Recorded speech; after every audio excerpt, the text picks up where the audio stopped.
Please be advised that this film contains content that may be distressing for some viewers. We kindly ask that all mobile phones are switched off for the duration and request that no part of the vigil is filmed. The vigil will be made available online at 8 p.m. on Thursday, the 20th of November. Thank you for your understanding and cooperation.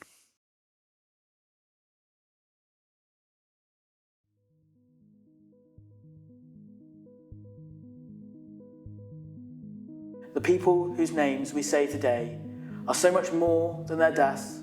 They are someone's child, someone's sibling, someone's parent, someone's grandchild, someone's friend, someone's lover. They had lives that were beautiful and full of potential. They gave love and had hope for the future, futures that were taken from them. Our children are suffering, facing pain so profound that for some, the only escape they see is to end their lives. Their families live in fear, terrified of what they might find behind closed doors. We can't afford to ignore these truths any longer. We must confront the reality that far too many young trans people are slipping away, their struggles unrecognized. It's time to speak out, share these stories, and demand change. Can't understand why you would victimise a certain sector of the population because of being who they are, particularly if they're young people. And this year has been particularly bad for young people.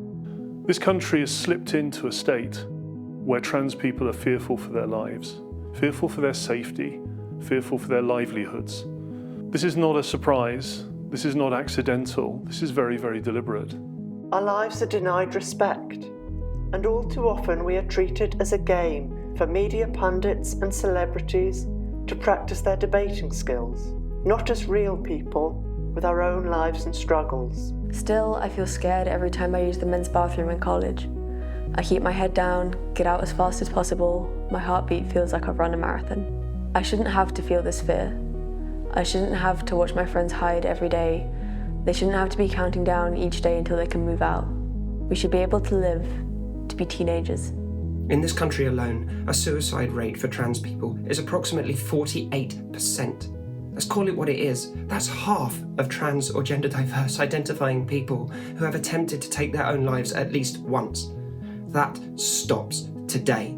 Every time I open the front door, I think to myself, is today the day that something will happen? Will I be attacked? Will I come home? I get my news from independent media. I look at Twitter, I look at Facebook, and what I see scares me. It makes me petrified. It even makes me question myself. This year I have lost 2 friends to suicide. I know 2 more that have been raped. I can't say for certain that these were as a result of being trans, but I can't exclude the possibility.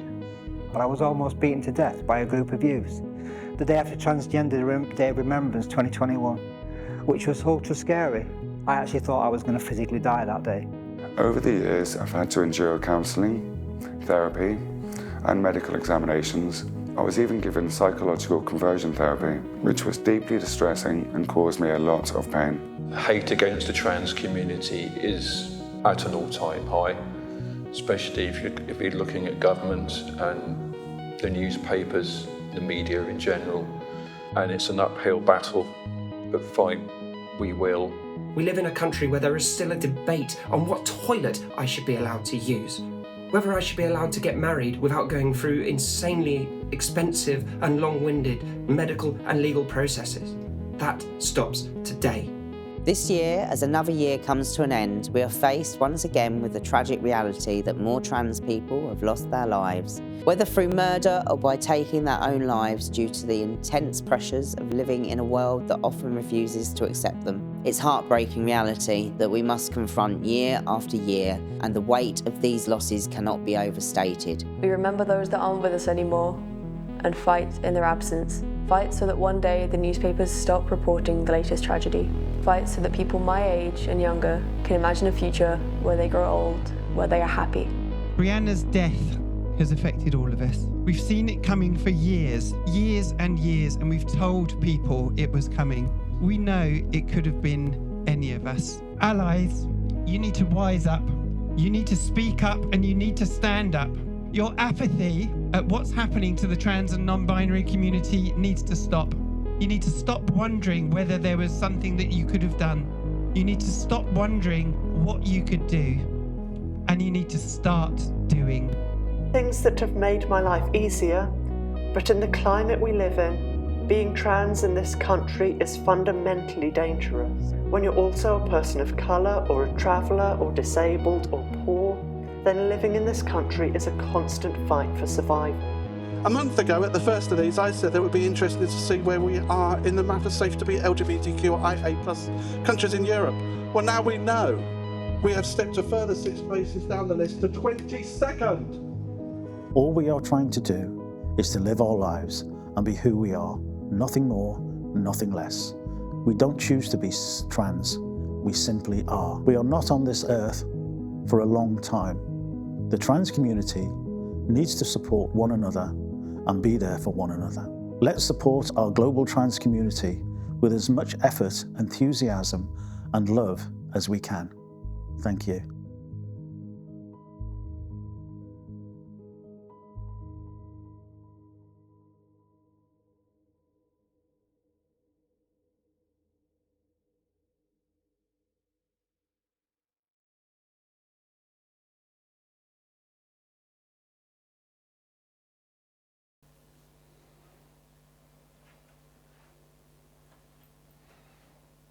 Good evening.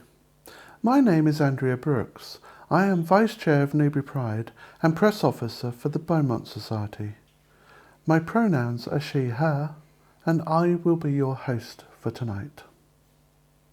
Today, we gather for Trans Day of Remembrance 2025, a moment to honour and remember the lives of trans people taken by violence, prejudice and hate. This day is not only one of remembrance, but also one of reflection and resolve. It reminds us that behind every name is a person whose life mattered, and that it is our collective responsibility to challenge injustice wherever we find it.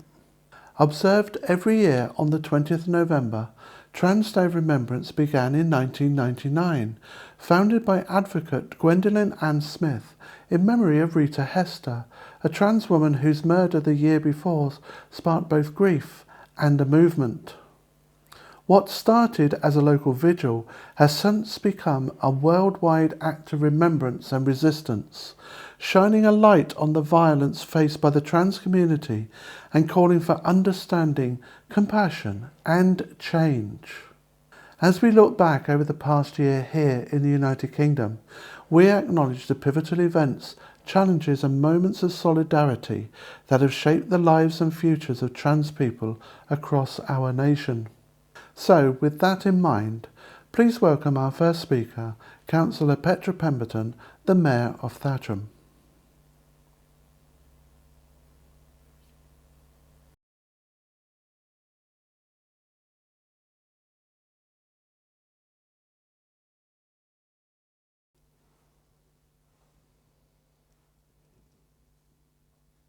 On Transgender Day of Remembrance, we take a moment to pause, to reflect, and to remember those who have lost their lives simply for being who they are. It represents death, grief, and loss. And it's a heartbreaking reality that so many in the trans and non-binary community have been taken from us far too soon. Today, we hold their memory close, and we stand alongside their families, friends, and communities in grief and in solidarity. Here in Thatcham, we are proud to be a town that values kindness, respect, and inclusivity. These are not just words, they're the way we strive to live together every day. We want every single person in our community, including our trans neighbours, to feel safe, supported, and celebrated for who they are. But we know there is still so much more to do. Hate, discrimination, and misunderstanding continue to affect people's lives. And that's something we just cannot ignore. As Mayor and as a member of this community, I believe we all have a responsibility to speak out against hate, to stand up for one another, and to create spaces where everyone feels that they truly belong. It's also important to remember that many of those we honour today face not just one kind of discrimination, but several. Transphobia because of their gender identity, the colour of their skin, or other parts of who they are. Justice, equality, and fair treatment must include everyone. None of us are free until all of us are free. Together, as a town, we must make sure that everyone, regardless of who they are, feels seen, heard, and valued. So today, as we remember those who we have lost, let us also commit ourselves to action. Let us carry their memory with us in how we treat one another, in how we listen, and in how we lead, and in how we build a more compassionate future. Thank you.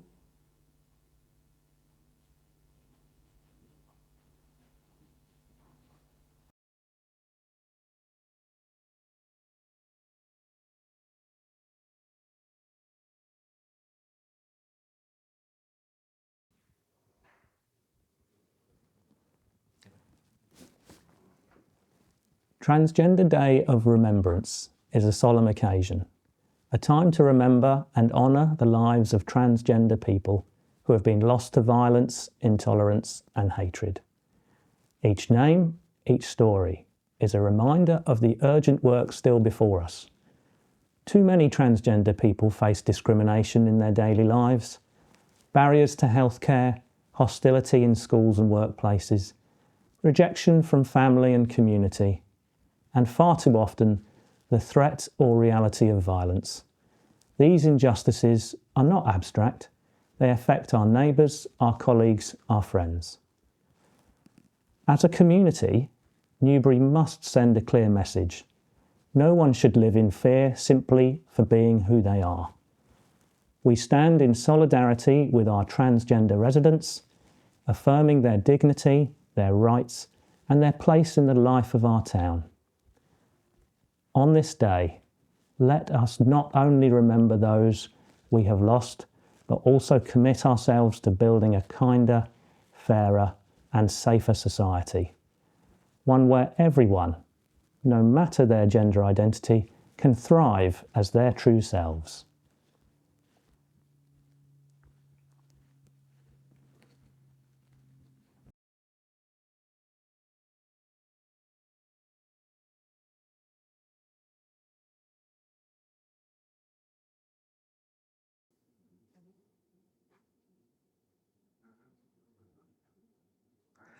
There is a golden girl in my soul, falling further down. Some may not know she is there, but she is. She is fragile, afraid, yet still holds on with hope, trying not to slip away and fall further. When she falls and slips away further, I feel myself tearing apart. That girl is me. The real version of me is holding on, trying at the very least, and yet she still falls. I don't want to fall anymore. I want to see her. I want to feel her. I want to feel whole again. So I take the dive. I fall after her, falling faster and faster. I reach my hand out, hoping to catch her before she falls, trying to bridge the gap, to save her, to bring her to the light again. So there I am, falling. But maybe that is what it takes to save her, to save me, to catch her, to hold her, to feel whole again.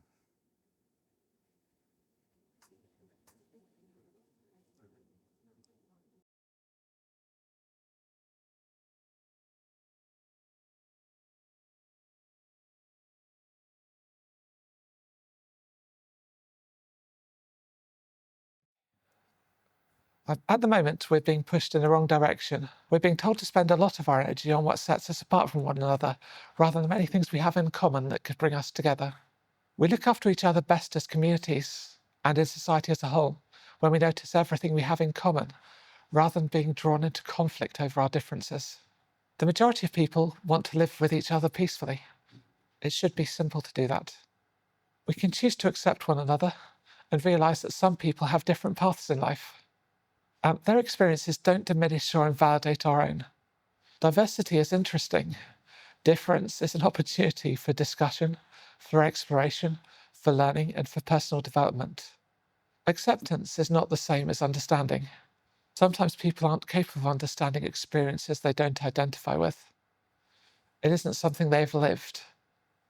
I imagine that's what it's like for many people who aren't transgender. But people can still accept others whose experiences they don't understand.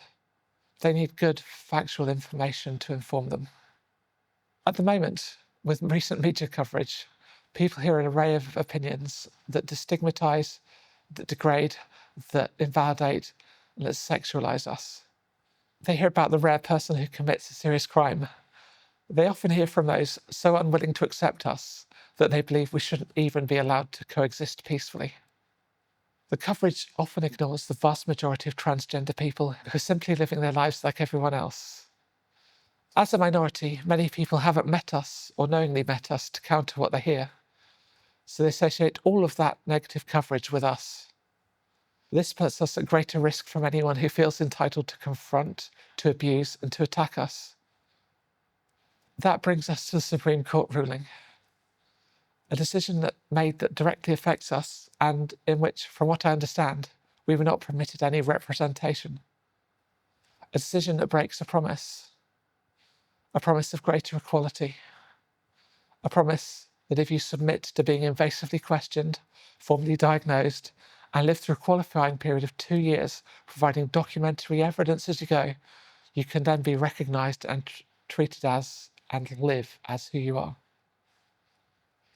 The decision itself need not have changed anything in day-to-day life, but it has been used as an excuse to try and exclude us rather than continue to live peacefully together.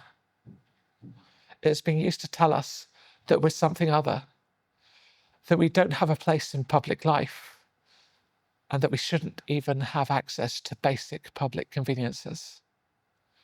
This doesn't only affect us, it's also a message to the public that they should start policing how other people look, that anyone who doesn't match closely enough to their idea of what a man or woman should look like can be challenged, interrogated, and excluded based on their appearance.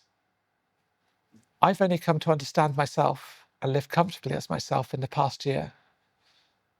I still have around 7 years to wait for a first NHS appointment, and all of that change has taken a toll on me personally and financially. At times it's left me lost and confused. It's left me in tears, wondering what I could have done if I'd realised sooner that I could be happy and accept myself. It's brought me tiredness, exhaustion, and floods of tears. It's driven me to questions that I never thought I'd have to ask myself. And yet it has also brought me times of intense joy, moments of belonging, feelings of truth and self-understanding I never knew I was missing. So when I look back at where I was and see how far I've come, I would take all of those challenges again for the good feelings and the inner peace that I've found.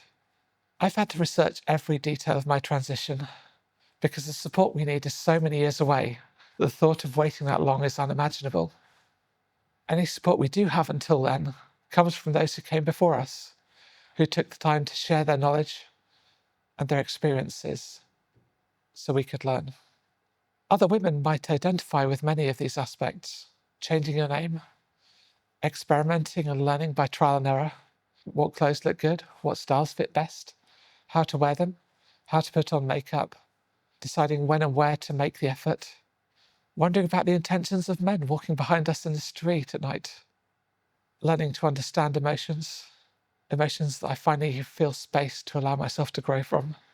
Some experiences may never be quite the same, but I go back to what I said at the start. Why not trust and accept each other?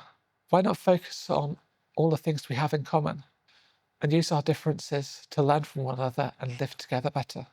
To anyone who doesn't understand us, I'd ask you to think what it would be like to live in a country where intolerance grows stronger. Would you rather spend your time arguing with people who want to exist peacefully alongside you, when you could have them as allies and friends, contributing to other things that help everyone? If you can, Seek out information from people who actually live in ways you don't understand. Ask yourself, is what you think about people based on what you've heard? And if so, how much of it can you tie back to reliable evidence? Be open to accepting people you don't understand as people you can live alongside and work with to build a better future.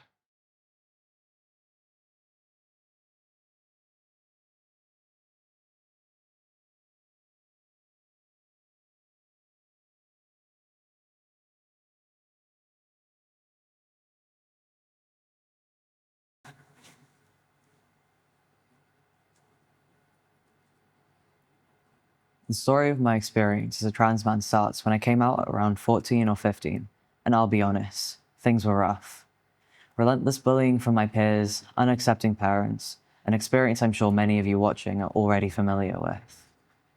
It was one of the toughest times of my life, and I struggled with self-harm and suicidal ideation for a long time as a result of it. But I can confidently say that what kept me going when I could no longer rely on my family was my friends. One of the most crucial truths of the queer experience, in my opinion, is that family isn't just a word to describe the people you're born among, but the friends and the bonds that you forge yourself. For many of us, myself included, the support network of friends we form and our wider queer community is crucial in navigating a world where we can't rely on familial or societal acceptance. I don't have an inspirational story about overcoming adversity. Frankly, I'm still struggling, and in the wake of the Supreme Court ruling, this is quite possibly the worst my mental health has been in the 5 years since I came out for the first time. I debated for a long time whether I was even the right person to deliver a speech here. I don't exactly have much in the way of credentials. I'm just a student here in Reading, and I worried that my experiences, being generally negative, wouldn't be of the right tone for an event like Trans Day of Remembrance. But I realized that's exactly why I needed to be here today. It may not be positive or polished, but it's my life experience, and a reality mirrored by so many of us in the trans community. We are all struggling in one way or another, with all the new legislation developing targeted against us, not just here in the UK, but across the world. The truth is that none of us can come out of this unscathed. I'm saying all this, not to fearmonger, but to urge you all. Check up on your trans friends, family, and peers. You are the community, and what I mean by that is community isn't an abstract concept that will inherently form, and it isn't solely a word to describe a group of people. Community is an intentional choice we make to be there for each other. Especially in times like these, any support you're able to offer, whether you're an ally or a member, is crucial, and it can save a life, just as mine was by the friends that stuck by me through it all.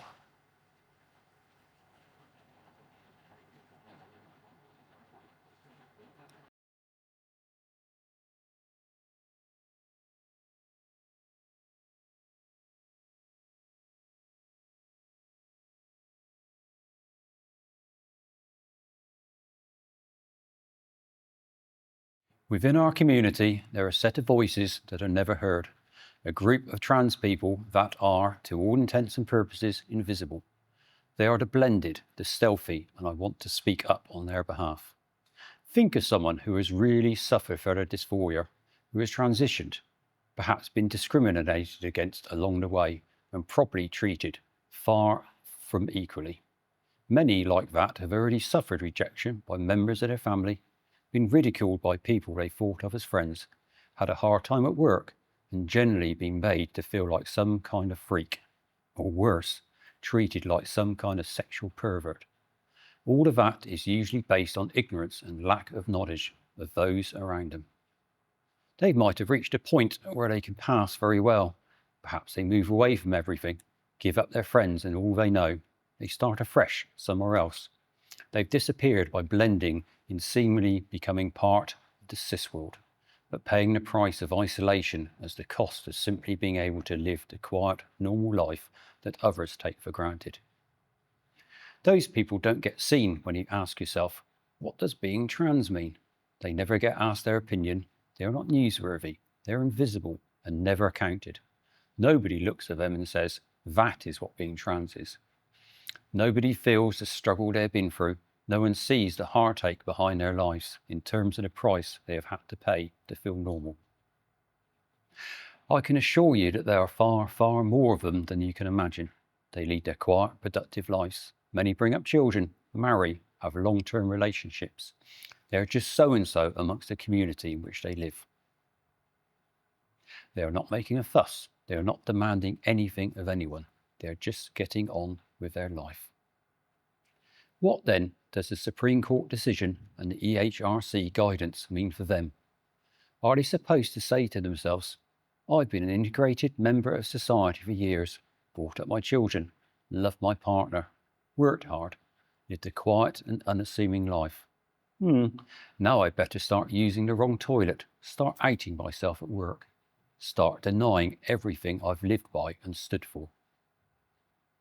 Are they supposed to say, well, I've lived by society's rules. I've done all that was asked for me. Now it's time for me to be punished once again just for being born trans. If someone or something does not fit neatly into a box, then saying, well, there's only one other box and you just have to make yourself fit into that one. That's not problem solving, it's crisis creating, and it totally denies reality. Think of someone who is totally integrated, has perhaps obtained a GRC and a new birth certificate, on the basis that this is what legislation has told them what to do. That person has followed societal norms. They have done all that's been asked of them. They have done so without fuss, without fanfare, just wanting a normal life. Now suddenly they're told that their employer is going to out them by insisting they use a toilet that is either separate or of a gender in which they do not present, a gender with which they have nothing in common. In public spaces, they'll be humiliated in a similar fashion. If they follow the guidance, then an ordinary-looking woman or man will have no choice but be forced into using the wrong toilet. Where is the sense in that? Think of the risk for that person, forced to use facilities which in no way accord with their perceived gender. The Supreme Court decision is flawed. It is based on a very simplified view, not based on the widest scientific knowledge, not based on what medics, academics and scientists are saying loudly, but only on a boiled-down version of gender that takes no account of anything that does not fit, but which we know exists. On top of that, reaching that decision was done procedurally in a way that was purposely excluded any viewpoint or evidence to the contrary. How can that be justice? There are so many trans people out and about in everyday life. It's more than likely that you, the person watching this film, has interacted with a trans person in your own life and did not even know it. They have not attacked you. There has been no risk. They have not invaded your space, and they have zero hidden motive for just being the normal person they actually are. It's time to look at those who perpetuate these lies, who state absolutely falsely that any trans person is a high-risk individual. This is not true. A trans person is just a person, like everyone else.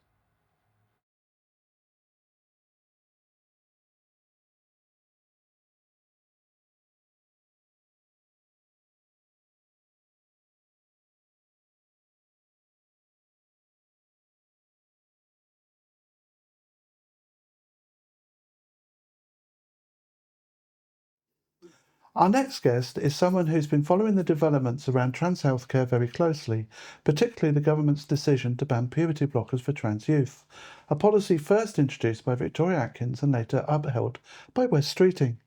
She's here to help us unpack what that ban really means, how it compares to international medical standards, and the impact it's having on young people and their families. Please welcome Hannah Massie. Hello, Andrea.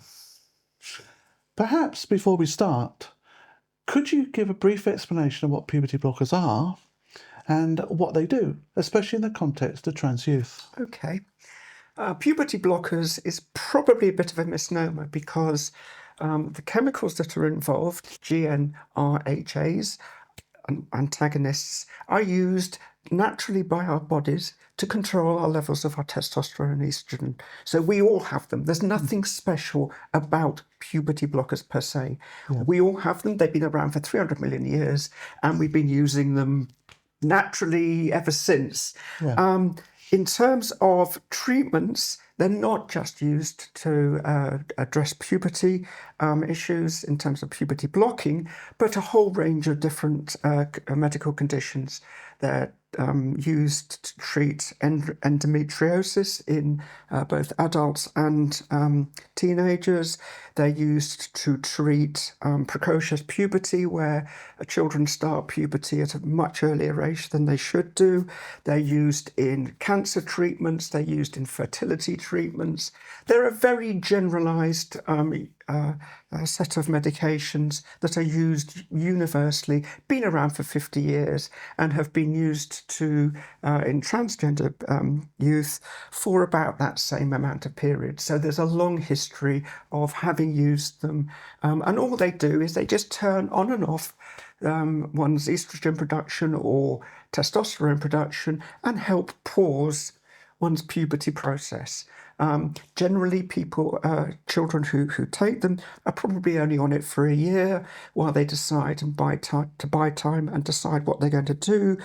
And the moment they come off of those, the natural processes then take over and puberty restarts and the natural mechanisms fall into place. So it would be fair to say that we totally understand the side effects and... yes. Yeah. Yeah, research, there's masses of research that show there's very limited side effects. One of the ones that sometimes gets pointed at is bone density. It was certainly picked up in the Cllr report.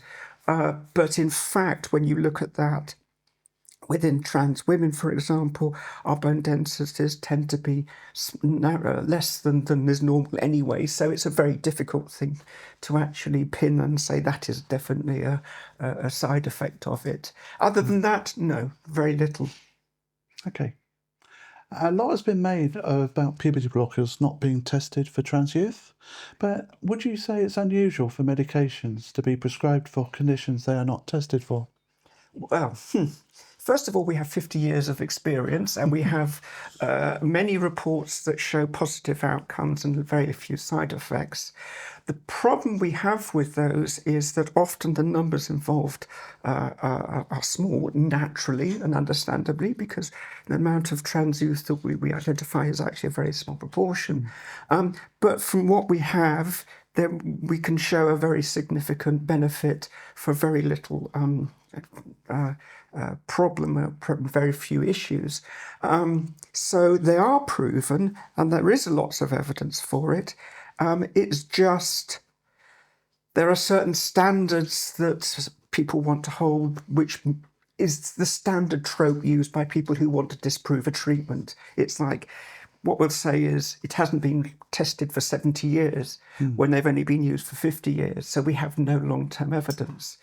And, you know, it's that sort of type of, you can stitch up any sort of medication process by using those types of claims and issues. And it's just been used in this case. Interestingly enough, you know, we have 50 years of using these medications. Why not go back and look at those people who've used them over that period of time? Because many of them are in their 60s now. Why not go back and do the analysis? Because you've got the cohort of people there to be able to do that analysis. Okay. Why do you have to start from scratch? It makes no sense. It's just a means of trying to discredit a well-proven and well-tested set of treatments. I have heard a statistic which says that something like 30% of prescription medications have not been tested for the conditions for which they're being prescribed. Oh, yes. Absolutely. You would confirm yes, that? Yes. Oh, yes. Yeah. And actually, there is the standards that puberty blockers are being held to by things like Cllr report are based on some work by a professor of medicine at McMaster's University in Canada called the grade system. And 90% of the treatments and medications that we receive do not fit within their terms of what is a properly tested medication. And as that professor says, that doesn't mean we should stop using them, because we have to develop that. Yeah. We have to continue using those because it's unethical and inappropriate to do so.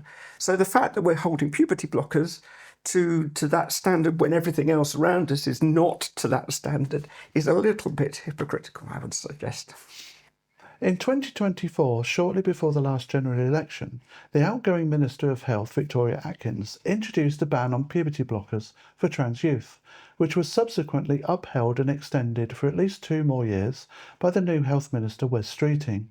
What are your thoughts on the validity of this ban? I think it's disgraceful, to be absolutely honest with you. All the research shows the puberty blockers are extremely safe and sensible and positive for trans youth. They are shown to reduce mental health issues among 75% of those who come and take them. So a significant benefit. I think the Cllr report, which brought into question their use, was setting out to come up with a specific response, which it did, and to justify it, but that doesn't stand up to scrutiny in any sort of depth. I think, therefore, the whole thing is pretty disgraceful. I can understand Streeting's reasons for extending it, but they are purely political, they're not ethical or medical. They're purely political, and I think that's fundamentally wrong. I think it's causing problems and issues within trans youth that it shouldn't be doing. Thanks. Can you talk about how this compares with international specialist bodies? There's not one, no. Apart from maybe some far right extremism bodies in the States who go along with it. Anybody who is a genuine medical scientific expert disagrees with the whole process and has gone into writing, expressing all the issues and concerns they have with both the Cllr report and the subsequent banning of puberty blockers. There are extensive reports from Australia, even in this country, that condemn the Cllr reporters. Even in America, in the American Child Psychiatric and Endocrine Society, condemn it, and yet that's being ignored. Yeah. And why? Well, yeah, I can explain that to the segment. Yes. So, in your view, what impact is the ban having on trans youth? Well, it's stopping a very important treatment process that's proven to be very effective, and it's causing significant mental health issues and exacerbating significant mental health issues in trans youth that won't be resolved in any other way. The fact is, gender identity is known to be fixed, hardwired into our brains. It's not something you can talk someone out of. It's not caused by trauma. It's not caused by any of these other issues. It's hardwired by our biology into our brains and is fixed and can't be changed. So what happens is that somebody who is transgender, who has been assigned the wrong gender, suffers a whole series of mental issues that cause mental health harm. So there's depression, there's suicidality, the things that we know we've experienced, and they're common across all trans people. You know, everybody suffers these issues. So the condition causes the mental health. If you treat the condition, you solve the mental health problems. You improve the mental health conditions. If you don't treat the condition, you can't solve it. And no amount of psychological treatment, conversion therapy, or whatever you do will change it. And that has been proven multiple times. There are studies across the world that show the immutability of gender identity. and that it causes psychological issues that it does. So the impact, it's not treating the problem, it's increasing mental health harm. Why do you want to increase mental health harm on a specific group of people who are just have a natural, normal biological condition? And finally, yes, is there anything else you would like to say to our audience? What I'd like to say is that this is a complicated subject. Its basis is biological. It's confused by our society. We need to identify and separate out sex and gender. In fact, what we know is that our sex biology only partially defines our gender identity. Yeah. It's not directly corresponding. We just need to expand our understanding a little bit and recognise that sex is not binary, it's not immutable. Gender is different, it's not binary. One is a set of behaviours, one's a set of physiology, and the divisions that we make and the rules that we associate are purely social constructs. And when it comes to gender, we add some specific on top of that. We add a whole lot of social rules about clothing or women are only allowed to do this. We see this across societies in that we apply social rules to, and we mistakenly call those social rules gender as well. They are societal constructs, but the underlying core stuff is purely biological. It's a set of hardwired behaviours. And it's not difficult, it just needs somebody to continue, or people to understand that very, very simple difference, including judges. And including Cass. And Wes. Sorry? And Streeting. Yes. Yeah. Well, Streeting's an interesting one because when he came to power, he had a difficult situation. The puberty blockers had got a temporary ban. If he had lifted that, the right-wing media would have gone bananas, and he would have started off on the wrong foot. And so he didn't do that. He couldn't sit on the fence because he would be continued to be lobbied, and he'd already been very heavily lobbied anyway by the people. So he couldn't sit on the fence. He basically in extending the ban for a couple of years, it got all that off his back. And essentially, he tried to brush it under the carpet. So you will we'll put people at risk. We'll use this as an excuse, the Cass report as an excuse for doing it. But it gets this stuff on, and I can focus on that. Yeah. Other things, fair enough. It also means that he was able, and he subsequently demonstrated this in some of the Mumsnet conversations that he had. Very much trying to distance himself as a gay man from the LGBT community. Yes. And so by sticking on that side, he's seen to be distancing himself, and he's a good gay man, as opposed to one of. So that's really the background to that. In the long term, it's not a sustainable situation. So thank you, Hannah, for sharing your insight and helping us to understand the wider context behind this issue. It's clear that the so-called debate around puberty blockers and trans healthcare more broadly isn't just about medicine, but about compassion, evidence, and the right for young people to be supported rather than stigmatised. Absolutely. As we continue these conversations, it's vital that policy reflects lived experience and scientific integrity, not fear, politics, or ideology. Thank you again, Hannah, for joining us. Thank you. Thanks.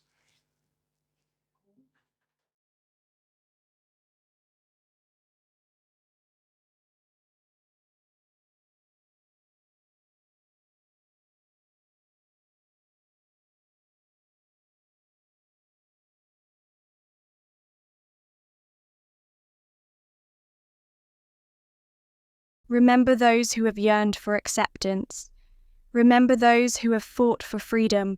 Remember those who have challenged societal norms. Remember those who have lived in sadness and in fear, just wanting to live a life that wasn't given to them. Remember those who bravely stepped into the life they were meant to live. Now we must reminisce about the life that could have been forged. The black claws of humanity have reclaimed its rigid social order. The culture of humanity has a lot to learn from people who are colourful in their expression and light. One day, freedom will be granted to those who are still seeking it. Remember.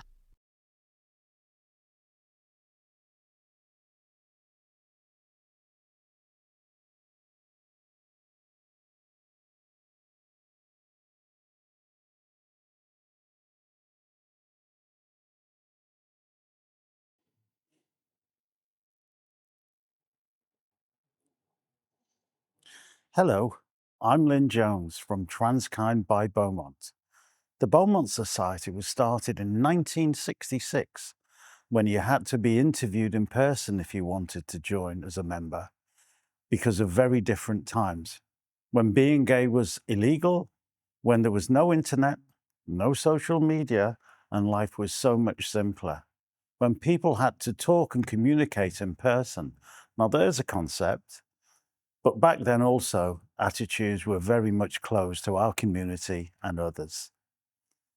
In the time we now live, many things have improved, and we now have the trappings of modern life. We expect things to happen instantly. We can click a button, and on our network-connected devices, we can order many things, groceries, takeaway food, and many other items to be ordered within minutes. We have the internet that can connect us to people across the globe. We can chat to people all over the world in an instant. And we have social media where people can send news and messages to anyone who cares to listen and follow them. Unfortunately, though, in our modern age, that also brings instant hate, bitterness, and incitement to violence, certainly against us in the trans community. We gather today on the Trans Day of Remembrance, a day that holds a profound and heavy significance. It's a day to pause, to breathe, and to honour the lives that have been stolen from us due to anti-trans violence and bigotry. It's not just a day of mourning, it's a day of testimony. We bear witness to the lives of our fellow trans brothers and sisters that were full of hope, dreams, and potential, cut short simply because they dared to live their lives as their authentic selves. Today, we remember Rita Hester, a black trans woman whose 1998 murder sparked the first Trans Day of Remembrance Vigil. We also remember the countless others, both named and unnamed, whose stories are a tragic reminder of the violence and hate that still plague our world. They were not just victims, but they were people. They were artists, leaders, siblings, friends, and partners, and vibrant members of their neighborhoods and communities. By remembering them, we refuse to let them be erased.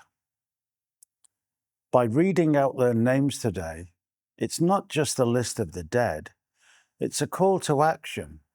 It's a reminder that our work in the global trans community is far from over. It's a demand for a world where trans people can live without fear, where we can thrive, and where our existence is not part of a negotiation. It's easy to feel overwhelmed by the weight of this day and with the constant fight for our basic rights to exist. But our grief, while heavy today, is also a source of our strength and power. And it's this that fuels our resilience and our determination. So today, as we remember those that we have lost, let's also turn our attention to the living in our trans community. Let's commit to build a world where a day like today is no longer necessary, where every trans person can live a long, happy and safe life. Thank you and much love to all.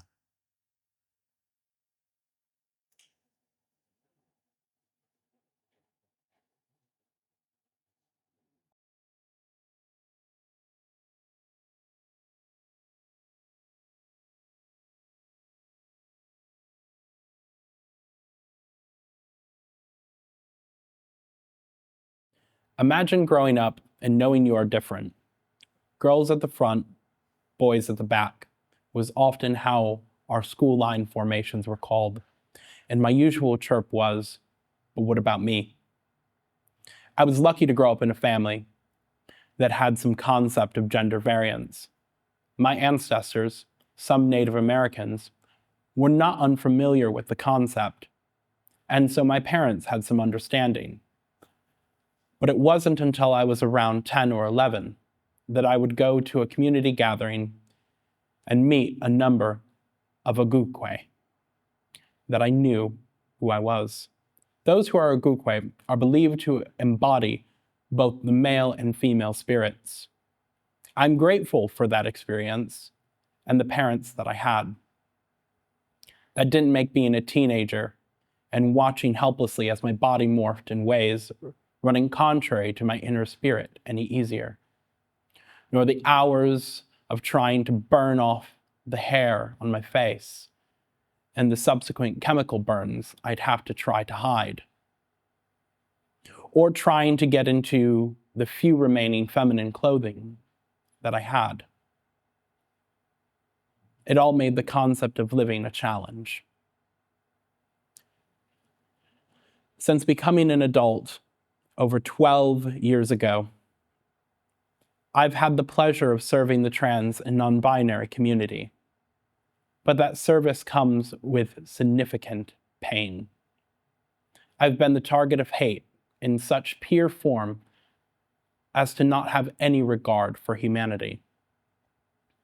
A gun drawn to my head in the early days, physical attacks on the street, being trailed home, verbal abuse, including more recently in Reading's town center. In 2018, after finishing my undergraduate degree, I made a list of countries that I thought would value me more based on my gender. The UK was at the top of that list at the time. Knowing how difficult things would be if I stayed in America and transitioned the way I wanted to, I took the leap. And it seems the UK decided to leap backwards by decades. I've met many trans people who have fled their home countries. I often see and feel as though I'm a refugee due to my gender. My home country isn't safe. They're literally trying to erase us. And this country I've come to see as home isn't safe. They are trying to erase us too. But look, we won't be erased. Now I've watched our community struggle, and I have some friends I can now only see in photos as they've passed on. Some were too young and never had a chance. And some were elders who had made it all the way through, but spent their entire lives fighting. This fight we have inherited doesn't lay equal. Misogyny and racism often compound to snap the necks of Black trans femme people. Colonialization of our history often erases our cultures of openness and gender variance, and the European gender model is based on breaking down feminine people with nice underplayed tones of white ethno-nationalism. We must take deliberate action to protect Black and brown trans femme people. So what do we do? Let us remember our past. Let us remember our people. and let us climb onto their shoulders. As one of us falls, we remember. And we allow each and every trans sibling we lose to be the inspiration for our collective resistance. We'll achieve global change and our collective happiness someday. But today's for them. Tomorrow is for the fight and the future.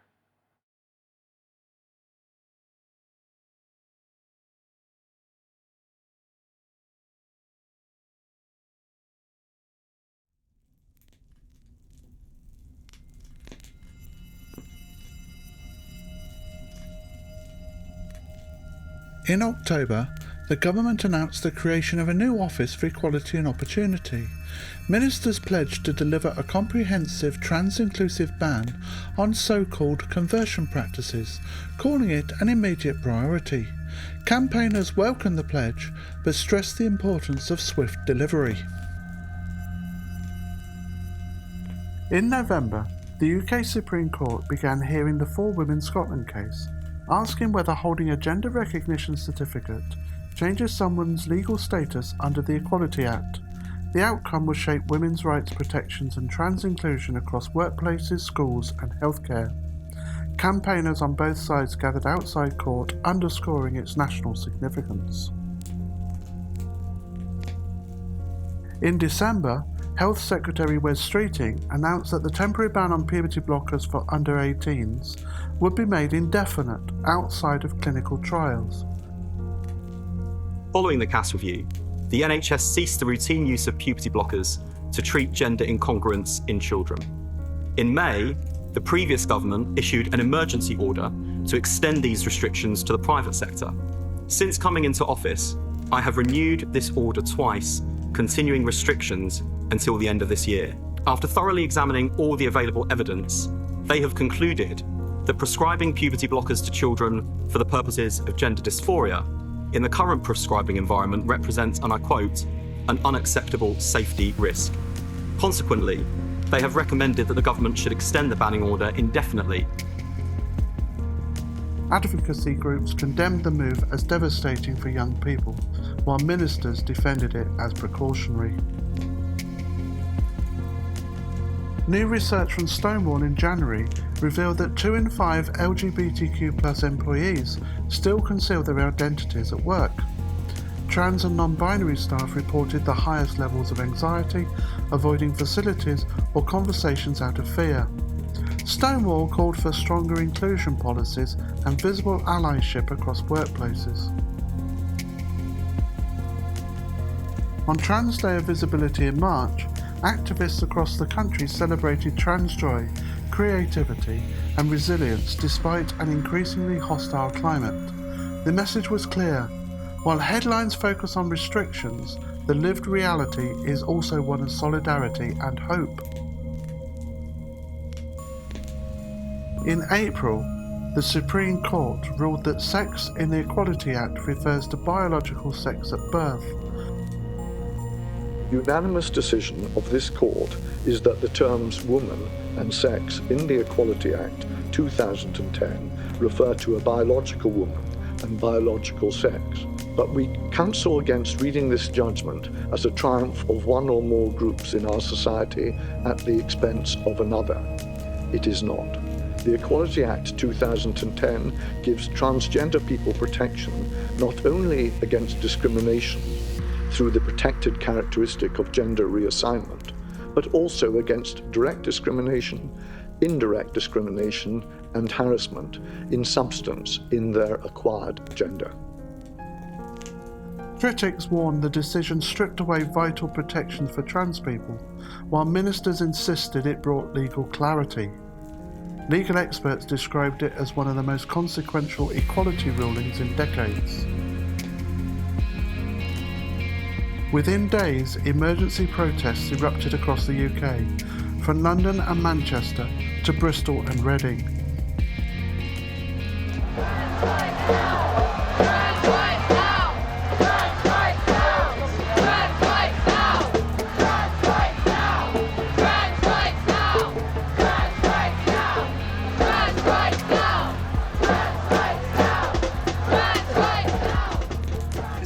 a university student studying teaching. I plan to become a teacher in the future. I have met trans children in my placements before. I was a trans child. My friends were trans children. I want the children who I teach to grow up in a country that respects them, and I'm not seeing that from our current government, and it makes me so angry. Tens of thousands filled the streets chanting, "Trans rights now," in one of the largest spontaneous demonstrations in recent years. It was a defining moment of resistance and unity. In May, the Equality and Human Rights Commission extended its consultation on single-sex guidance after public backlash over the rush process. The move showed the strength of collective pressure and the importance of ensuring every voice could be heard. That same month, the UK fell to its lowest ever position on the European Rainbow Index. Once a global leader in LGBTQ+ rights, Britain slipped further behind as other nations advanced protections. Campaigners called it a wake-up call, evidence that equality in the UK is moving backwards. In June, civil liberties group Liberty launched legal action against the EHRC, accusing it of failing to uphold its human rights mandates. The same month, academic research linked the ongoing puberty blockers ban to worsening mental health outcomes and school dropouts among trans youth, intensifying calls for evidence-based healthcare. Trans Pride marches in Brighton, Leeds and Manchester broke attendance records. Organisers said the surge in turnout reflected both anger and pride, a celebration of identity and resilience in defiance of discrimination. At the University of Reading, new rules restricted toilet use to sex at birth. The decision, made before national guidance was finalised, left many students feeling unsafe. Staff unions and local groups condemned the policy as discriminatory, and campus protests soon followed, making Reading a flashpoint in the national debate. July saw London host the world's largest Trans Pride March, drawing more than 100,000 participants under the banner of Existence and Resistance. The event made international headlines, affirming that while laws may restrict, public solidarity continues to grow. That month, new RSHE guidance instructed teachers not to present gender identity as fact. Educators and rights groups warned it would make schools less safe for trans pupils and increase bullying, accusing ministers of politicising education. By August, major companies, including leisure and fitness providers, publicly opposed the proposed single-sex guidance, warning it would be unworkable and discriminatory in everyday service delivery.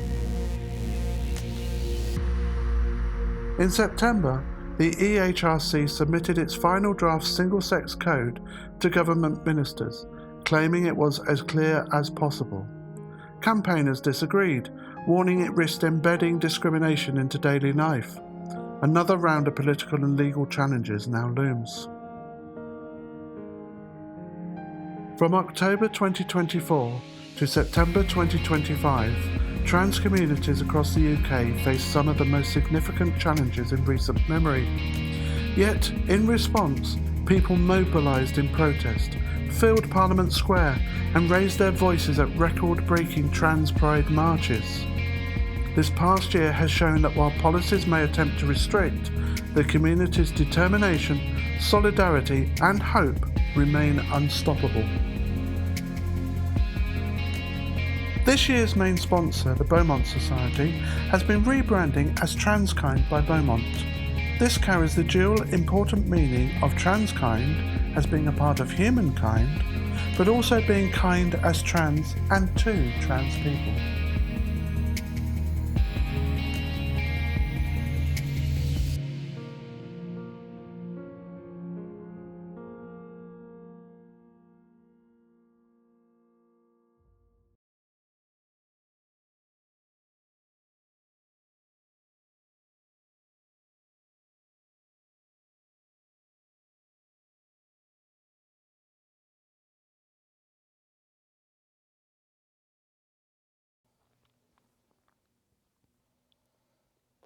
My name is Mr. F.M. Pratt, and I'm here to share my views and experiences of TDOR.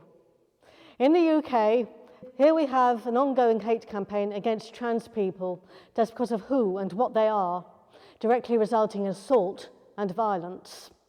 This has always been a problem. The case of Brianna Gay is a case in point. She was a young trans girl of 16 years of age who had everything to live for, yet she was brutally murdered by being stabbed a total of 28 times a few years ago by two people who thought her friends, but were really anti-trans.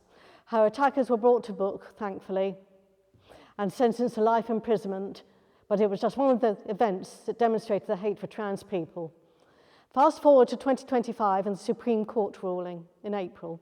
This also sparked widespread protest, particularly against J.K. Rowling, who put up the majority of the funding, a matter of £70,000, for this case against the Scottish Government in order for it to go to the Supreme Court and for further humiliation of trans people. Since I am transgender and intersex, so I'm biologically male internally, this admission was extremely hurtful as it hit out at my trans siblings in the community. It should be remembered that no trans group, individual or organisation were allowed to give evidence at the hearing, permission having been refused by Judge Hodge with no reason given. But for Women Scotland, Sex Matters and the EHRC were allowed to. All were and are anti-trans. The UK government is in itself anti-trans among the major parties and cabinet, and were in the first place. Inappropriate guidance from the EHRC, based on a flawed consultation analysis involving the use of AI, had been submitted to the Right Honourable Bridget Phillipson for her approval at the beginning of September. But thanks to a reshuffle of the Cabinet and to focus on education, it appears to have been shelved until the end of the year. The matter must be forced into a debate now, if it has to, and amendments made accordingly. Many MPs and even firms and businesses are against the legislation as it will effectively erase trans people from society, which is what J.K. Rowling and other anti-trans people groups want. The Good Law Project has been given permission to challenge the ruling at a 2-day hearing in November. Via the Supreme Court, and over 600 firms and businesses have written to Bridget Phillipson, urging her not to take these proposals forward as they are unworkable. Not only that, they will be unenforceable. Baroness Faulkner admitted that the proposed guidance issued by the EHRC would be unworkable, yet she still submitted it to Bridget Phillipson anyway. The EHRC is not fit for purpose, but is only staffed by gender workers now, and is certainly not protecting those who are transgender, even though they claim to be. They misinterpreted the Supreme Court ruling, as did for Women Scotland. On the 11th of June 2025, a Facebook friend of mine, a trans woman barrister, someone who was refused permission to give evidence to the hearing in April, attended a meeting in the Houses of Parliament in which Baroness Faulkner and her CEO, John Kirkpatrick, plus several members of a gender-critical activist movement were present. These people embraced each other like long-lost friends, the action of which sickened my friend. But worse was to come. My friend needed to use the ladies, and had in fact arranged to use the ladies with parliamentary staff in attendance. But when she was escorted to the ladies, two female gender-critical activists waylaid her and tried to stop her from using the ladies by using force.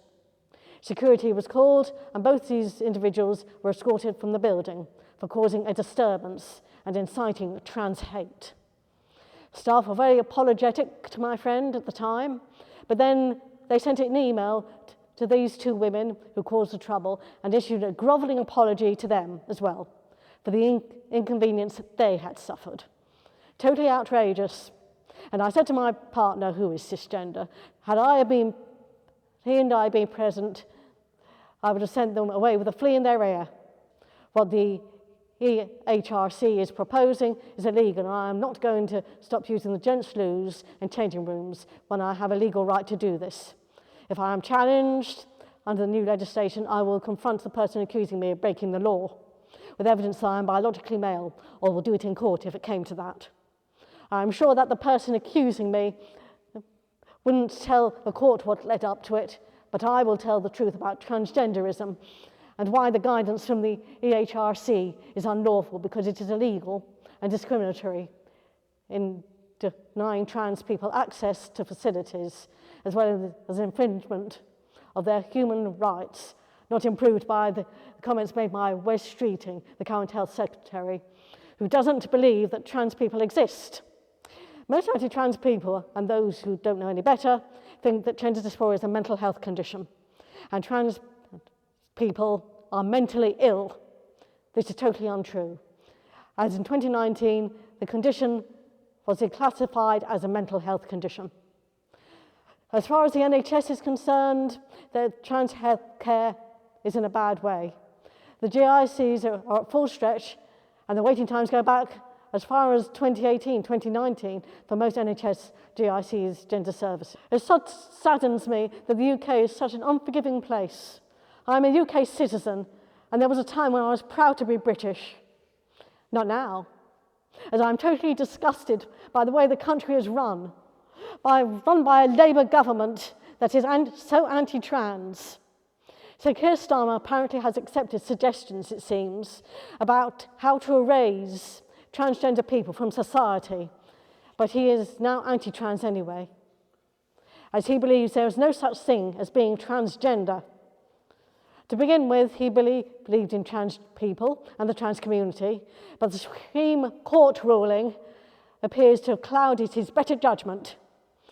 Lucy Powell, one of the candidates for deputy leader, has spoken out of support for trans people and why the Supreme Court ruling legislation must be debated, voted on and amended accordingly by Parliament, rather than decided behind closed doors by Bridget Phillipson, the Equalities and Women's Minister, and incidentally the other candidate for the deputy leader post. Some companies and schools have already decided to apply the new legislation, excluding trans people from the facilities they identify with. But despite it not being legally enforced, and hopefully never will be, except with hefty amendments. Again, people on Facebook who should know better believe that the new legislation is enforced, then get very miffed when told that it isn't.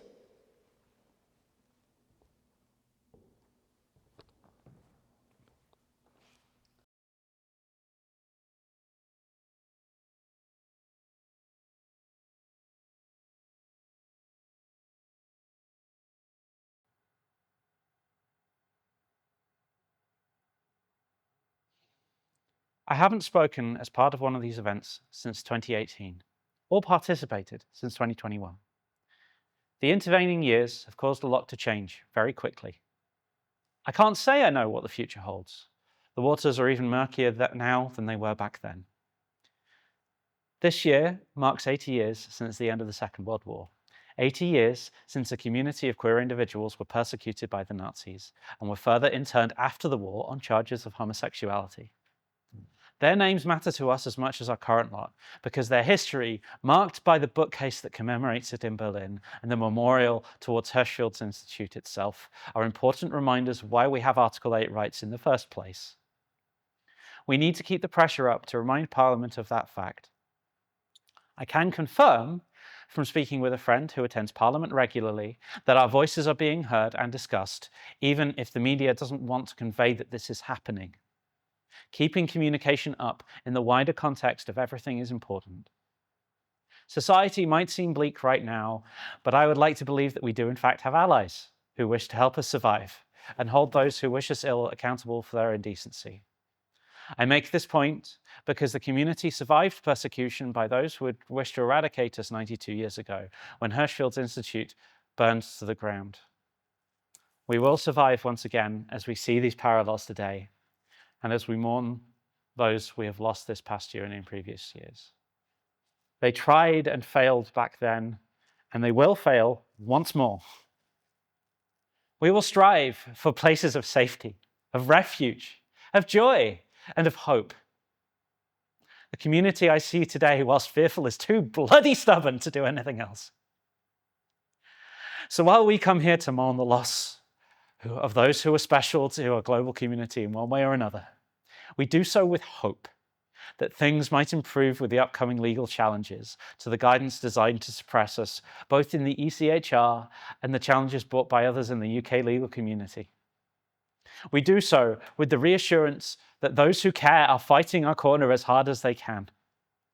As such, I advise you, seek out your found family, organize with them, support those in need of assistance when you feel able to, and for goodness sake, survive. Survive as those who came before us would have wanted. Survive by saving your energy for the days and nights to come. Survive by remembering the small things around you are the things that you can control. Survive as together we collectively strive to change things in wider society for a better future where trans kids get the things they deserve to be better. For those still on the front lines of this fight, thank you so much for continuing to carry the burden.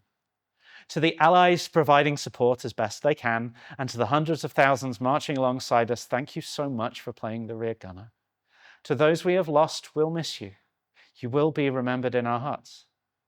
We strive for something better in your name.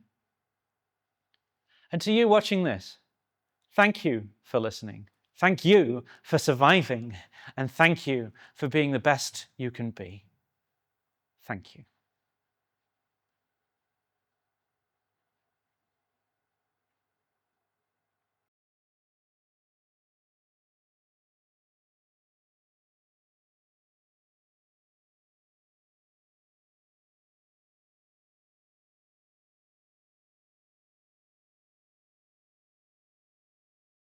To many, she will be just an entry on the long list of names at the end of this vigil, but not to Lisa.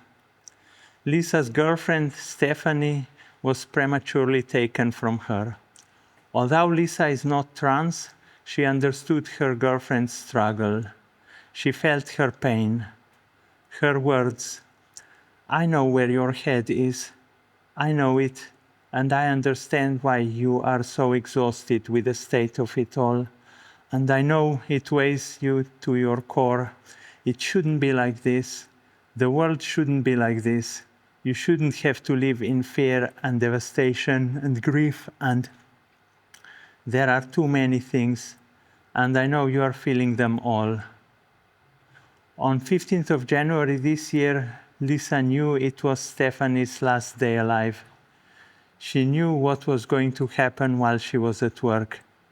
She knew it even though Stephanie hadn't said it in the morning. She felt it. Stephanie and Lisa, both 36, were in a long-term relationship. Lisa was there for Stephanie while she transitioned. They lived together in a lovely home with their cat, Millie. They engaged in their hobbies and had work and friends in the area where they lived. They spent their last day together as Lisa had taken time off on the 14th of January this year. She tried to help Stephanie see that there is a glimmer of hope, that the situation might improve for her, for all of us, and that she might decide her life was worth living.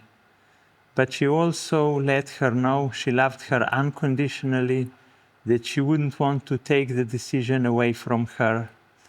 She expressed that and more in a very long text message while Stephanie was still asleep. Stephanie's response, "I'm sorry, Liz, I've made my choice." Even after her girlfriend's death, Lisa remains a true ally. She attended this year's London Trans Pride wearing Stephanie's pride top, having known no one else, screaming for two. She and many others who are not trans do actively fight alongside us for our rights. Thank you, Lisa. Thank you, allies. I have heard transphobes express that trans suicides make it easier for the problem that is us, to go away. One response would be not to give it to them, but that's easier said than done. Stephanie had it all: a lovely home, a cat, and of course, a girlfriend of 8 years who adored her above everyone and everything else. But all that wasn't enough. The trans situation is truly messed up in this country. It already was truly messed up in January and before. Then things got even worse, specifically the Supreme Court ruling in April and the EHRC guidance.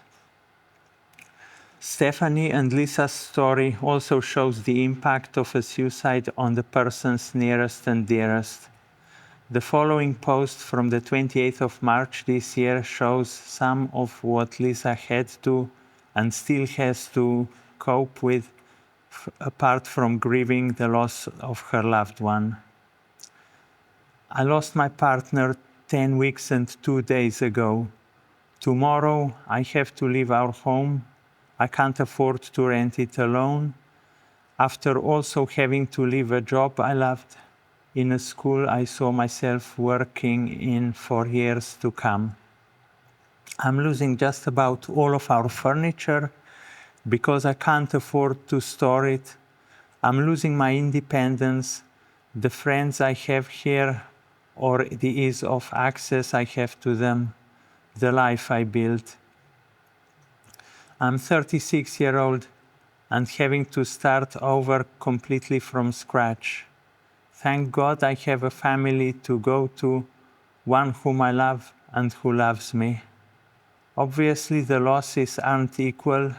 Losing Steph completely shattered, still shatters in shuddering aftershocks my heart, my sense of well-being, parts of my personality that I'm not sure, even with therapy, I'll be able to reclaim.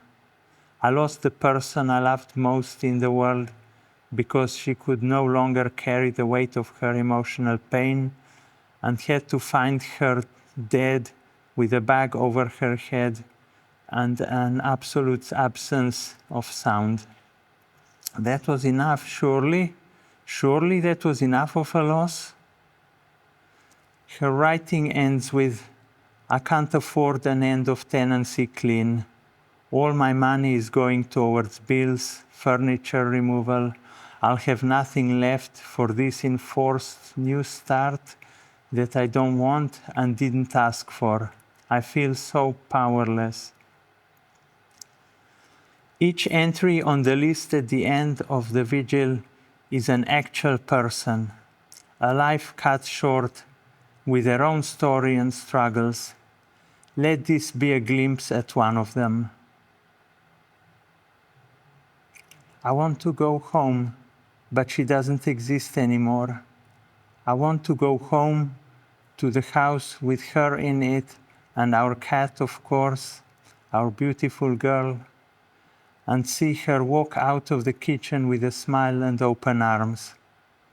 Cup of tea, she'd ask, and I would probably say no.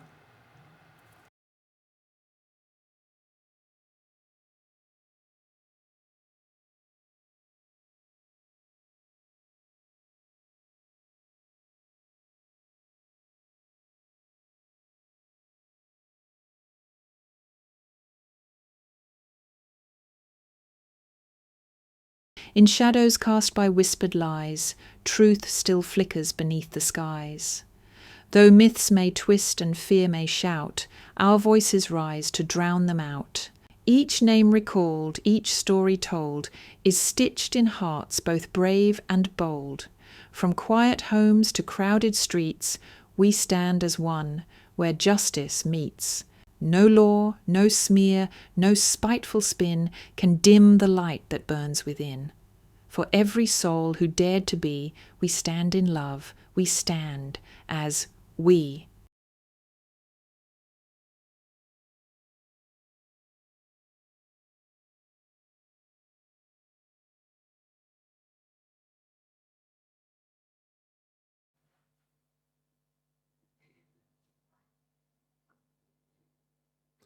We'd like to take a moment to express our deepest thanks to all of today's speakers for their words, their courage and their compassion. As we move into the next part of our vigil, we turn our attention to remembrance. The names of those we have lost will appear on screen, each representing a life loved, valued and irreplaceable.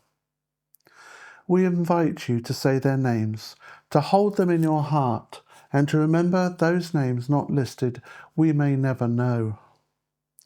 We would also like you to consider that the names you will see are only a subset of the true number of such lives so tragically lost. Please note that this segment includes reference to the causes of their passing. For anyone who may find this distressing, we encourage you to step away if needed and rejoin us afterwards when you feel ready. Following this moment of reflection, we're honoured to welcome Nicolette Street, a dear friend and ally, who will be performing for us in the Biscuit Tin tonight.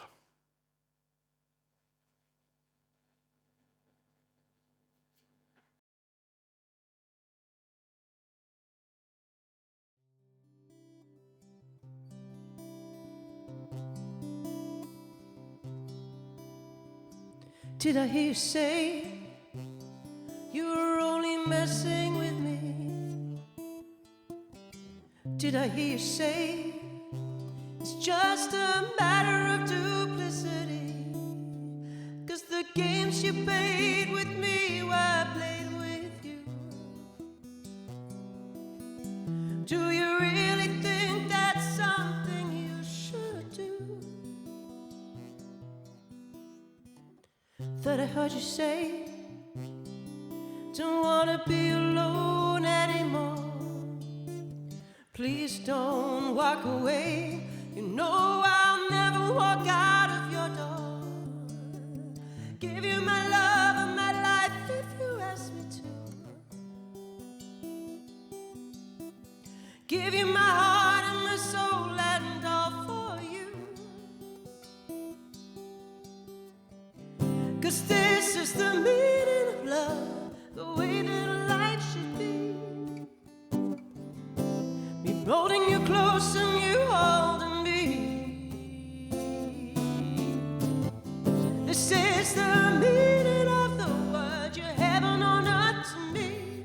I gave my heart to you, you gave your love to me, oh darling.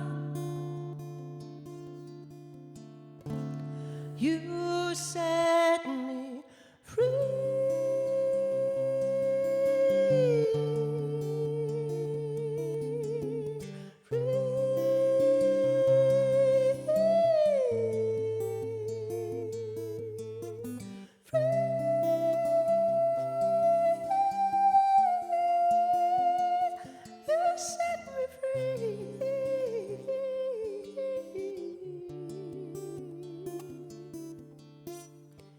Place me on your throne as your prized possession, treating me as your own. I wanna remain your one obsession. You're my good, my bad, my love, my life in one. You're the light within the dark when nighttime comes. When you breathe, I sigh. You're my one temptation. You're my moon, my sun, my sky. Oh, there'll never be regressions, 'cause the sky lights up when I look into your eyes. You're the one that makes the devil run and hide. 'Cause this is the meaning of love, the way that life should be. Holding you close and you holding me. This is the meaning of the word, you're heaven on earth.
Somewhere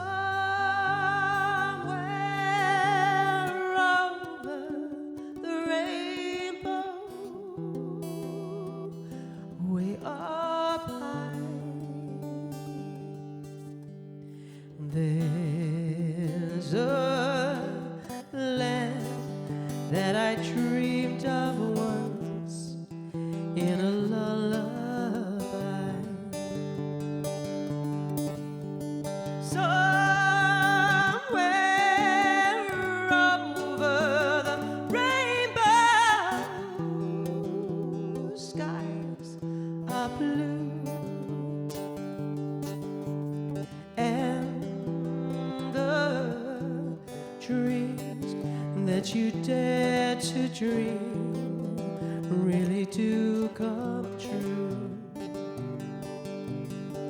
Someday I'll wish upon a star and wake up where the clouds are far behind me.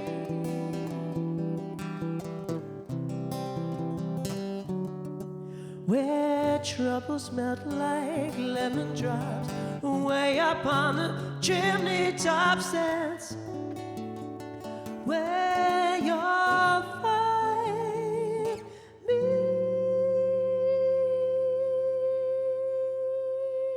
Somewhere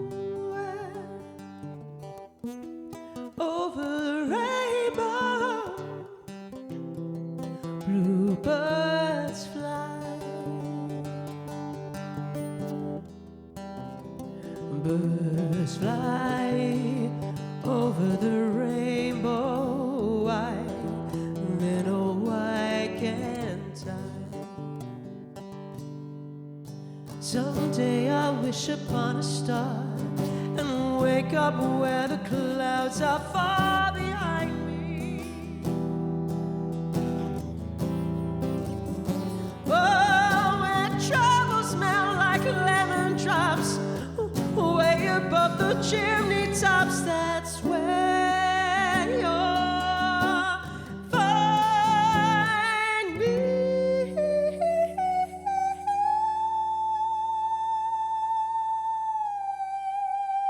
Somewhere over the rainbow, bluebirds fly,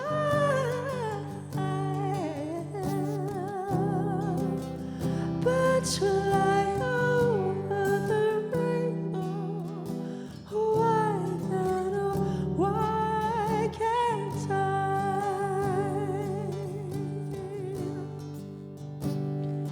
If happy little bluebirds fly beyond the rainbow, why, oh, why can't I?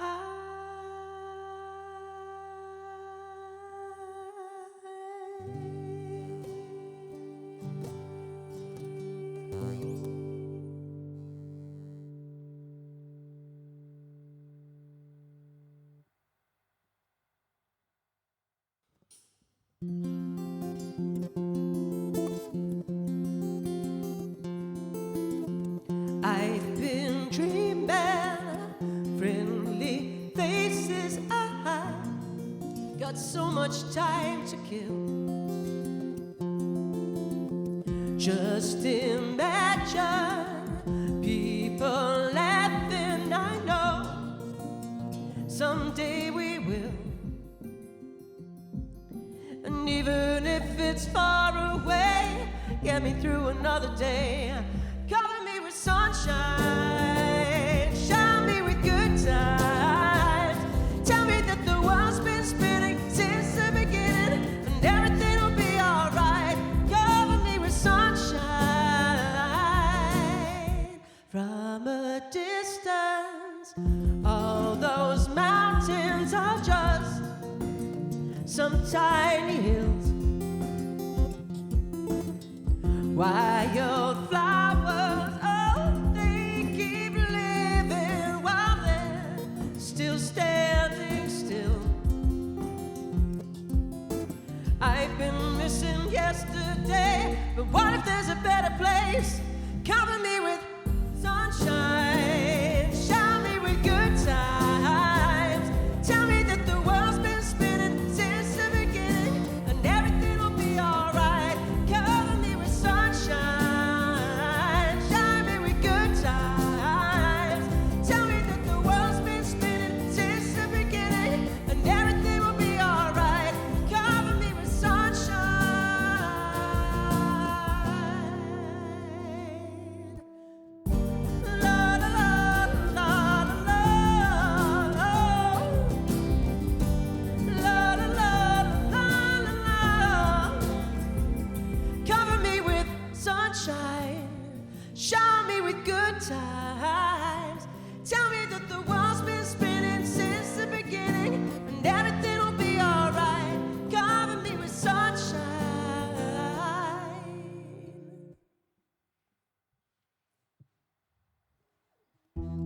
I was well on my way to breaking my heart the minute you walked in the room. Well on my way to a car crash the minute my heart went zoom. Like Anna Nicole, such fame in a fall, tragedy in itself. She needed the fame, but who was to blame as she crashed and burned by herself? And I never have asked for something more. Why did nobody want me? What was it all for? And who ever know the pain we both could cause? It was cause and effect, and all the more yet, my heart opened up its door. Of you forevermore, of you. My eyes were open wide for you. I've no disguise from you forevermore.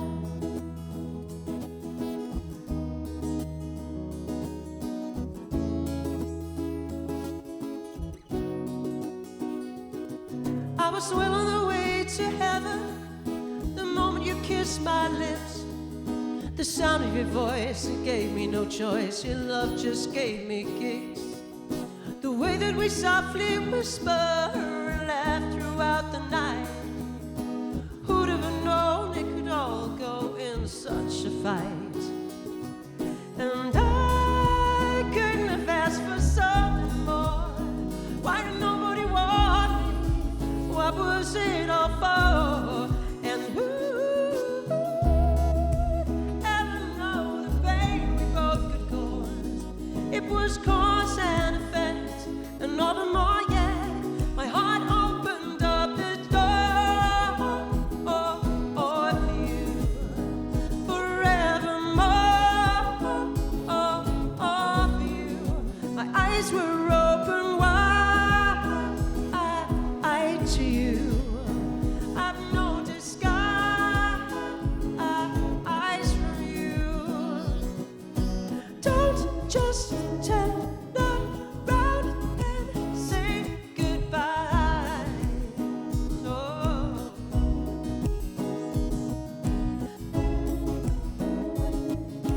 Wipe those tears from your eyes.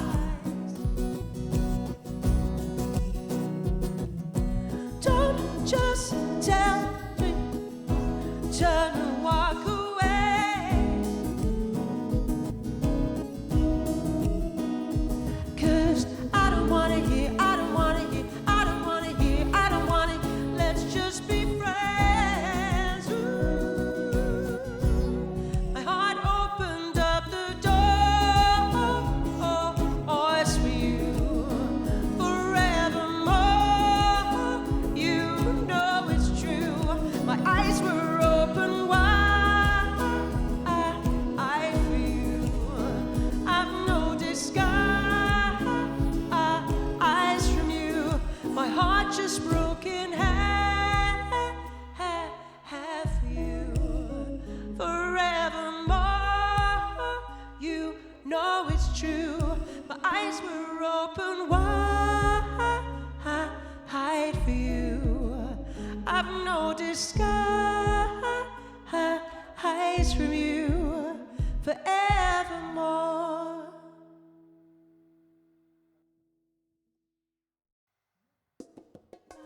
Bye, bluebird, gonna leave those tears behind. Gonna wash away the years I've cried over you. Hello, new bird, gonna smile and find the sun. Look what's only just begun without you.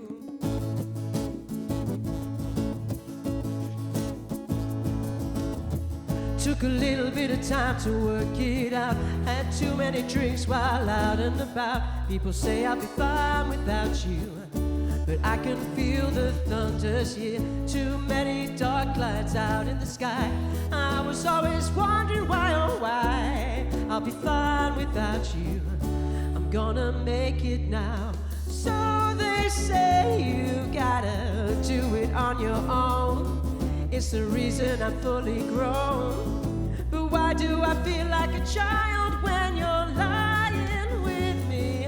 I can sense you in my sleep. It's the feelings I wanna keep. But now I think with my head and not with my heart. Bye-bye, bluebird. Gonna leave those tears behind. Gonna wash away the years I've cried over you. Hello, new bird.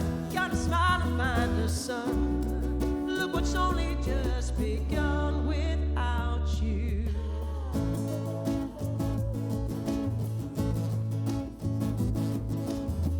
Every morning I was waking, feeling down. I close my eyes, but then I look around.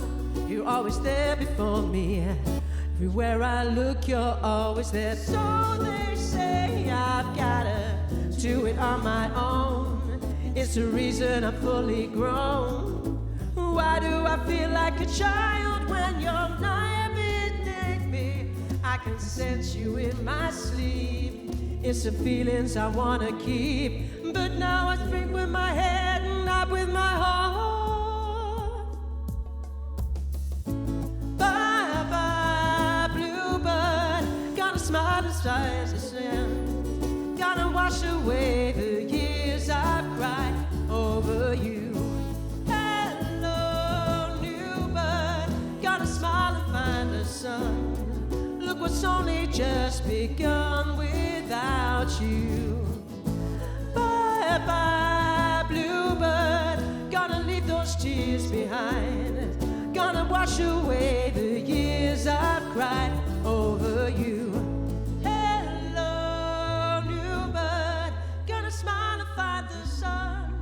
Look what's only just begun without you.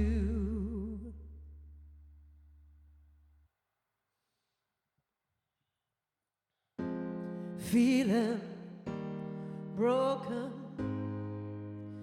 barely holding on. There's something inside so strong, you can't stop me.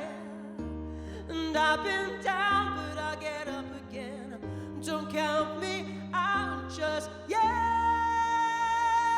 I've been down,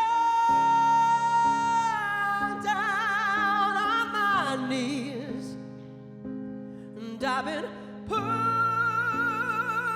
way past the point of breaking, but I can't take it. I'll get back on my feet. This is far from over. You haven't seen the last of me. You haven't seen the last of me. They can say that I won't stay around, but I'm gonna stand my ground. You're not gonna stop there. You don't know me, you don't know who I am. Don't count me out just yet. I've been down, down on my knees, and I've been pushed way past the point of breaking, and I can't take it. I'll be back on my feet. This is far from over. You haven't seen the last of me. There will be no fade out. This is not the end. I'm down now, but I'll get back again. Times are hard, but I was built up. I'm gonna show you what I'm made of. I've been down, down on my knees, and I've been pushed way past the point of breaking, and I can't take it. I'll be back on my feet. This is far from over. You haven't seen the last of me. You haven't seen the last of me.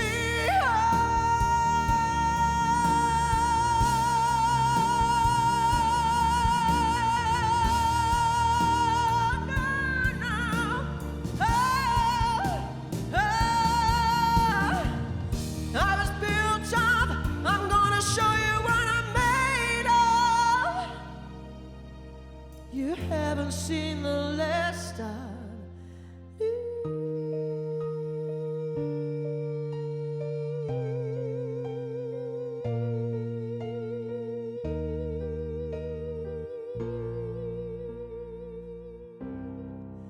you haven't seen the last of me.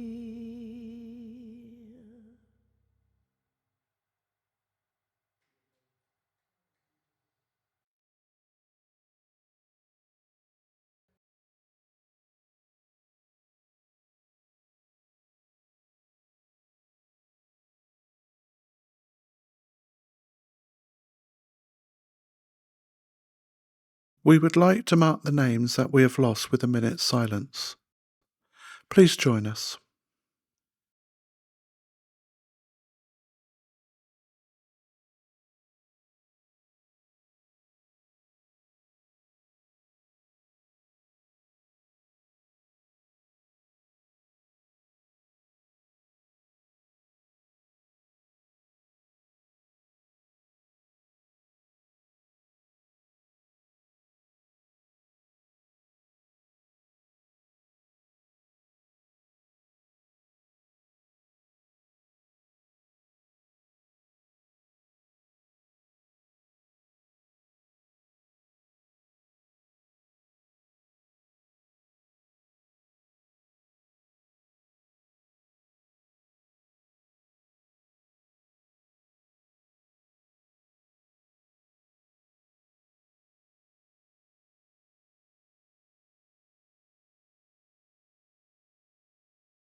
Thank you, and a very warm welcome back.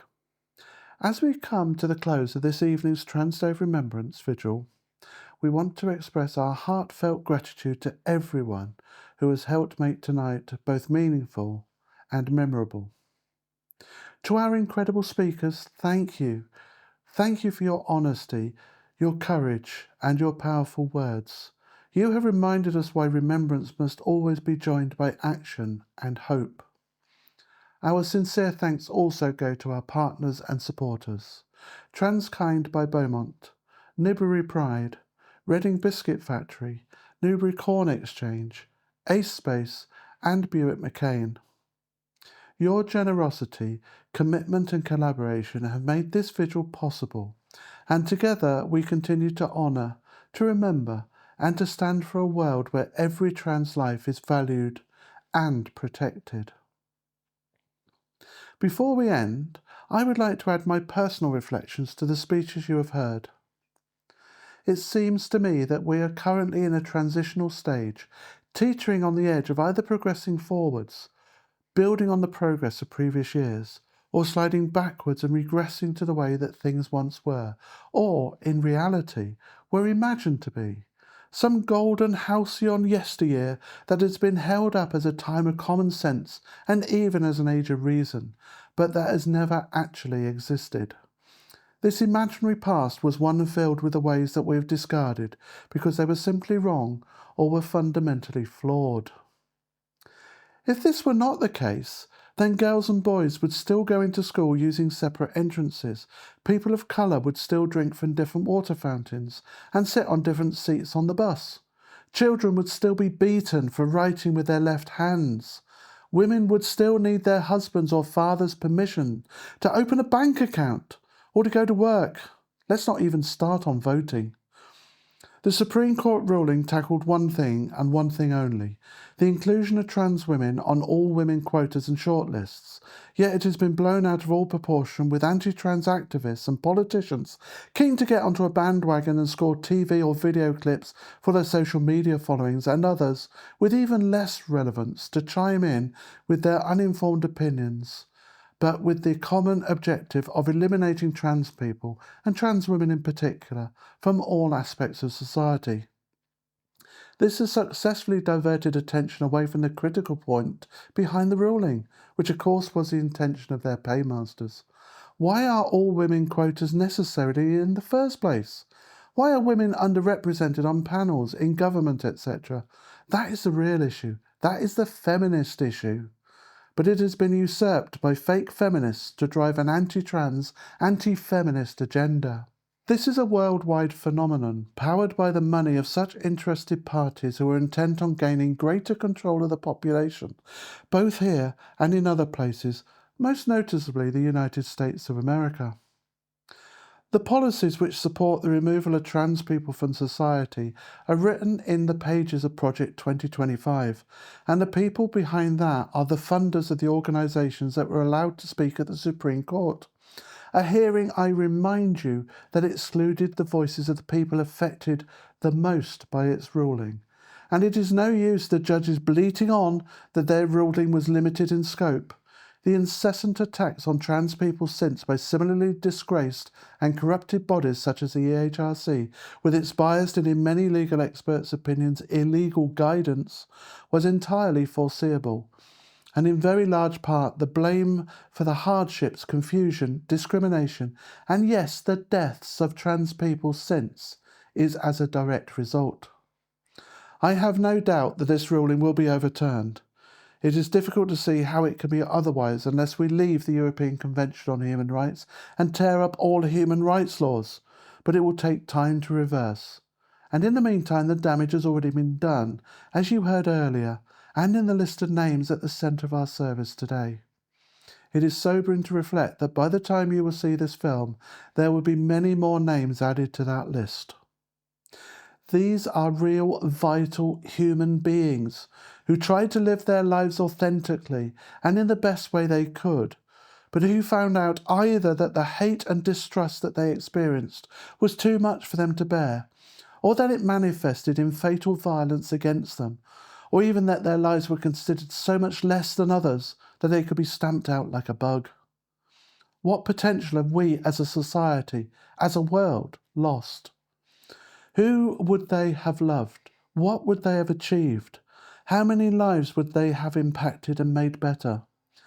These are questions we can no longer ask, and as such we are poorer for it. I came across a new term just recently, learned helplessness. It is the feeling you get when you experience so many reverses, so many failures that you begin to think that there is no point in trying anymore. Many in the trans community have been experiencing this recently, as we see organisation after organisation closing their doors to us or putting into place policies based on the flawed EHRC guidance, which still remains illegal and discriminatory, but they do it regardless. But we should resist falling into this trap, as it is what the gender criticals are after, what they want. So to all my trans kith and kin, do something positive every day, whether small or large. Make someone smile with a compliment or a small act of kindness. Or do something like writing to your MP. They love getting letters from us. Join a protest. You don't have to speak unless you want to. Your presence alone will make a difference. But perhaps the most important thing is to find your family, not necessarily your blood one, but the one you make yourself. Join with them, and together we can build hope, and hope fights for truth against bigotry and oppression, and unlearn that helplessness. Before we go, thank you all for being here tonight. Please stand together for one last song by FM, performed in the beautiful St Matthew's Church. Let us continue to stand together, united in our pursuit of equality and justice.